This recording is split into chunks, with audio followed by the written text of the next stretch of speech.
This is the moment Iran crossed a line that cannot be uncrossed.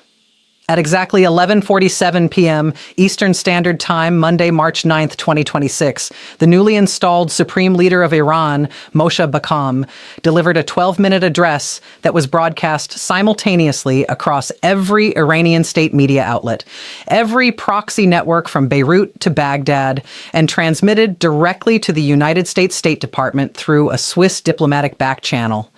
If you look at the emergency session happening right now inside the White House Situation Room, you will see Secretary of Defense Pete Hegseth, National Security Advisor Mike Waltz, and a rotating cast of military commanders who have been locked inside that room for the past 6 hours.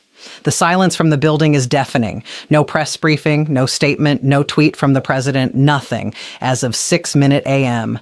Tuesday morning, March 10th, 2026, the United States government has issued zero public response to what Iran just announced. The president, already dealing with a collapsing stock market, mounting pressure from European allies to end the war, and 7 American soldiers dead in 10 days, has just been handed an ultimatum that makes every previous crisis look manageable. In this deep dive, we are going to show you the exact text of what Cam said, reveal the 3 specific demands he made that have never been made public, explain why China issued a statement within 90 minutes supporting Iran's position, and break down the internal Pentagon documents that leaked this morning, showing military leaders believe this war is unwinnable without a ground invasion that Congress will never authorize. Iran is not just resisting American pressure, they are dictating terms to the United States for the first time in modern history. Before we go deeper, hit the subscribe button right now and turn on notifications. What happens in the next 72 hours will determine whether this becomes the greatest foreign policy, humiliation in American history, or whether the administration finds an exit strategy that does not look like surrender. You need to be here when the White House finally responds. Subscribe now. Let me give you the setup of how we got to this exact moment. 11 days ago, the United States and Israel launched what they called Operation Epic Fury. The plan was to destroy Iran's nuclear program, decapitate its leadership, and force regime change within a week. President Trump announced the operation himself. He promised the American people that Iran would be brought to its knees, that Supreme Leader Ali Khamenei would be eliminated, and that a new government friendly to Western interests would emerge. It was supposed to be swift, decisive, and final.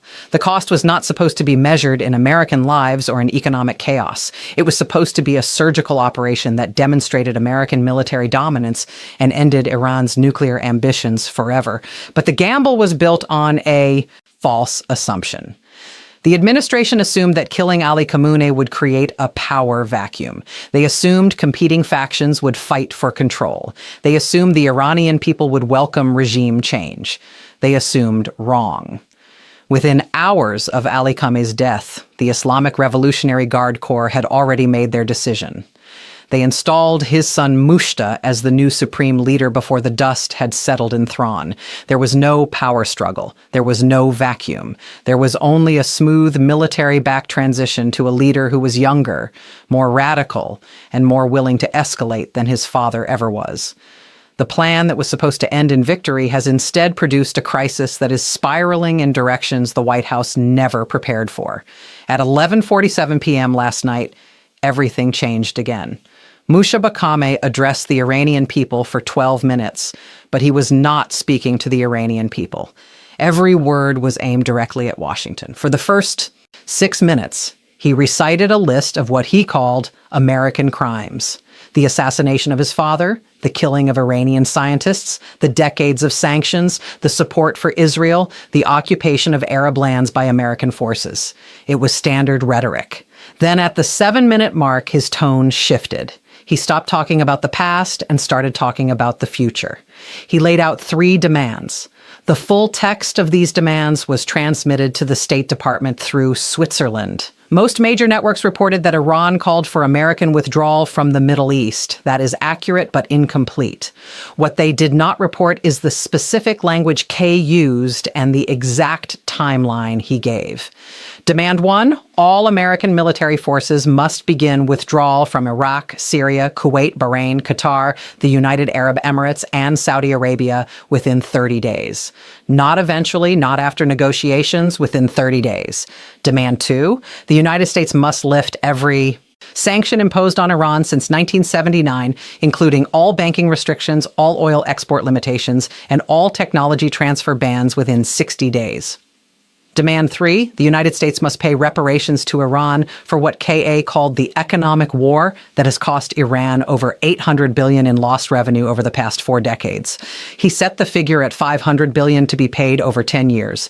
Then came the part that has the Pentagon in crisis mode. Cam said, if these demands are not met, Iran will take 3 specific actions. Action 1, Iran will close the Strait of Hormuz to all commercial shipping, effective immediately upon the expiration of the 30-day deadline. Action 2, Iran will activate what he called defensive military partnerships with Russia and China, including the possibility of foreign military bases on Iranian soil.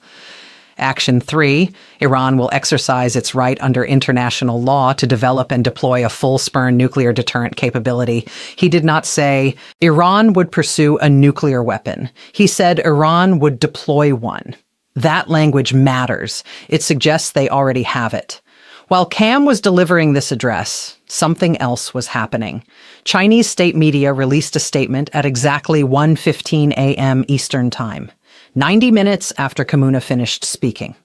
The statement said, China recognizes Iran's legitimate security concerns and supports Iran's right to defend itself against foreign aggression. It called for immediate negotiations based on respect for Iranian sovereignty. Russia issued a similar statement 40 minutes later. Both countries used language that essentially endorsed Iran's position. At the same time, oil futures markets opened in Asia. Within 3 hours, crude oil jumped another 18%. Brent crude is now at $121 per barrel. The S&P 500 futures dropped 4% before trading was halted. Gold spiked to its highest price in history. Bitcoin collapsed by 22% as investors fled to traditional safe havens. The global economy is pricing in the possibility that Iran actually follows through. And here is what makes this worse. At 4:30 a.m. Eastern Time, someone inside the Pentagon leaked a classified assessment to the Washington Post. The document is marked top secret and dated March 9th, one day before Kuma's speech. The assessment concludes that the current military campaign has achieved tactical success in destroying Iranian infrastructure, but has failed to achieve any strategic objective. It states that Iran retains the ability to strike American forces indefinitely, that Iranian missile production has not been significantly degraded, and that Iran's nuclear facilities and deep underground bunkers remain intact, despite repeated strikes.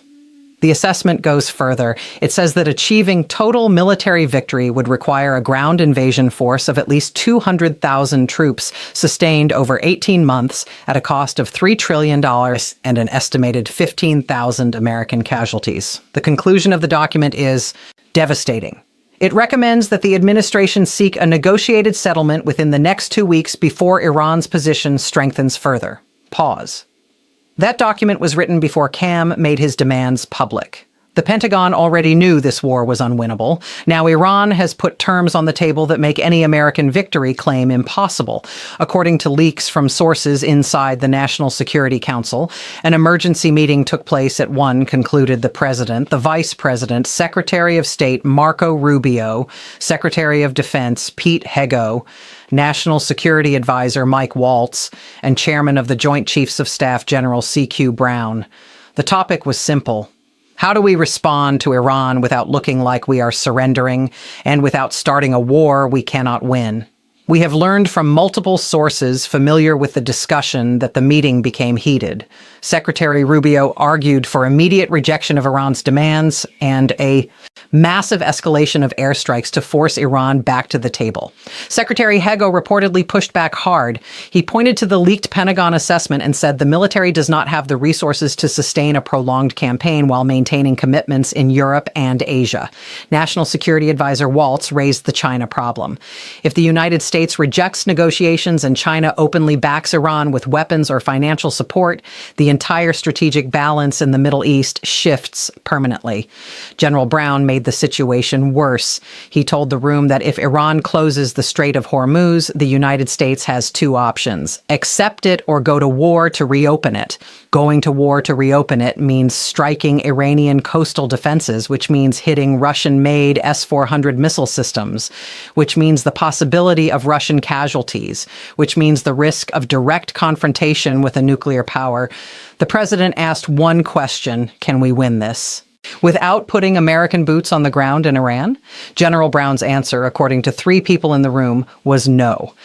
Not if Iran has external support from China and Russia. Not if they are willing to accept economic collapse in exchange for resistance. Not if their nuclear program is further along than intelligence assessments predicted. The decision was made to delay any public response for at least 48 hours while back-channel negotiations through Switzerland explore whether Iran's demands are an opening position or a final ultimatum. But here is the problem with that strategy. Every hour, the United States stays silent. It looks weaker. Why did Iran do this? Follow the power. Mushaba Kamani is not his father. Ali Money spent decades balancing different factions inside Iran. He negotiated, he compromised, he played a long game. Mushaba does not have that luxury. He was installed by the military. The IRGC put him in power. They expect him to deliver results. Sources inside Iranian opposition groups say Mushta and the IRGC leadership had a meeting within hours of his appointment. The message was clear. We made you supreme leader. You will give us what we want. What they want is the complete removal of American influence from the region, the economic resources to rebuild Iran's military, and the international legitimacy that comes from forcing the United States to negotiate as an equal. This shifts power from Washington to throne in a way that has not happened since 1979. For 4 decades, the United States has dictated terms to Iran: sanctions, pressure, isolation, military threats. Iran had no leverage. Now they have leverage. 7 American soldiers dead. Oil at $121. A leaked Pentagon document saying the war is unwinnable. China and Russia openly backing Iran's position. The Strait of Hormuz is a loaded gun pointed at the global economy. Musha Kameh is not begging for negotiations. He is demanding surrender. What historians will call this moment depends entirely on what happens next, 72 hours. If the United States accepts negotiations on Iran's terms, it will be remembered as the end of American dominance in the Middle East. If the United States rejects negotiations and the war continues, it will be remembered as the wee beginning of an unwinnable conflict that drained American resources and credibility for years. This is not a minor foreign policy challenge. This is a fundamental restructuring of global power. This is 1979 meeting 2026. When a regional power backed by global superpowers can make demands of the United States and the United States has no good options to respond, that signals the end of an era. The legal ramifications are significant. International law experts at Georgetown and Harvard have already published preliminary analyses. They point out that Iran's demand for reparations has precedent in international arbitration. The demand for sanctions relief is consistent with positions taken by the United Nations Security Council in previous negotiations. The demand for American troop withdrawal is framed as restoration of sovereignty, which has support in international law. If this goes to the International Court of Justice or the UN Security Council, Iran has a case that will receive support from a majority of non-aligned nations. This is not just a military crisis. It is a legal and diplomatic crisis where Iran has prepared the ground carefully. Here is the domino effect we are looking at. If the United States agrees to negotiate, regional allies lose faith in American security guarantees. Saudi Arabia starts making deals with Iran. Israel feels abandoned and takes independent military action. American credibility collapses across the Middle East. But if the United States refuses to negotiate, oil prices continue rising. The global economy slides into recession. European allies who depend on Middle Eastern energy supplies pressure. Washington to accept a ceasefire. Congress refuses to authorize a ground war. The administration is trapped between humiliation and catastrophe. China is watching this very closely. Beijing sees an opportunity to position itself as the broker of Middle East peace. If China can negotiate a settlement that the United States cannot, it demonstrates to the entire world that American power is no longer decisive. Russia is calculating its own advantages. Every American asset committed to the Middle East is an asset not available for Europe or Asia. A prolonged conflict in Iran serves Russian interests perfectly. A desperate United States can be pressured into concessions on Ukraine or NATO expansion. Where are America's traditional allies? Britain issued a carefully worded statement calling for de-escalation and dialogue. France said the situation requires immediate diplomatic engagement. Germany warned of catastrophic economic consequences if the conflict continues. None of them back the American position unconditionally. Why? Because they see the same intelligence assessments. They know this war has no military solution. They are protecting their own interests. They are distancing themselves from an American policy that looks increasingly reckless. A divided Western alliance cannot pressure Iran effectively.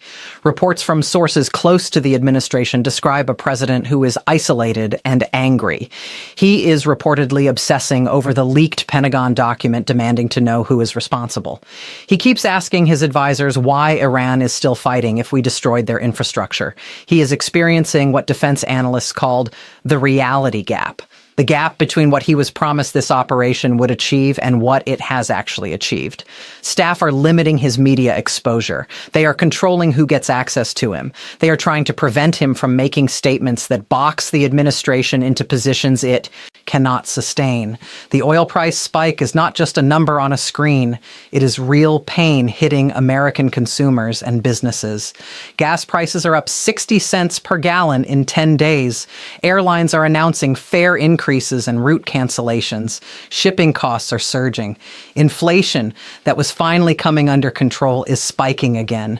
The Federal Reserve is in an impossible position. Raise rates to fight inflation and crash the economy or hold rates. Steady and watch prices explode. The economic damage from this war is now measurable in every American's wallet. Political pressure is building fast. So where are we right now? Mushbakam has delivered an ultimatum to the United States: withdraw, lift sanctions, and pay reparations or face closure of a Strait of Hormuz, Chinese and Russian military support for Iran, and an Iranian nuclear weapon. The Pentagon has concluded the war is unwinnable without a massive ground invasion. The president has gone silent.